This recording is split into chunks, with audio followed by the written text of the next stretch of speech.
සමහර විට outdoor climate එක ඔරොත්තු නොදුන්නද කියලා දන්නේ. එහෙම වුණොත් මොකද්ද වෙන්නේ සර්? එහෙම වුණොත්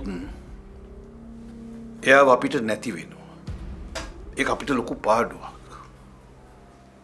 සර් අපි මිස්ටර් බුද්ධිව මේකට දැනුවත් කළොත් කොහොමද? එපා. බැරි වෙලාවත් මිනිහට ඒකින්ද කේන්ති ගියොත් මිනිහ අපිට විරුද්ධව නඩු දානවා. එතකොට මොකද වෙන්නේ? අපේ මේ ප්‍රොජෙක්ට් එක මුළු ලෝකෙටම එළි වෙනවා. ඊට පස්සේ අපිට මේ වැඩ ඔක්කොම නවත්තන්න වෙනවා. ඒක ලොකු පාඩුවක්. ඒකින්ද මට ඉක්මන් කළා මිනිහව හොයලා දෙනවා. ඇත්තටම සර් මේ මිනිස්සෙක්ද? ඔව්. මිනිහෙක්ගෙන් ගත්ත මිනිස් පිටපත. හරියට කාබන් කොලයක් තියලා ඇඳ වගේ එකක්. ඒ වගේම තවත් රූපයක්.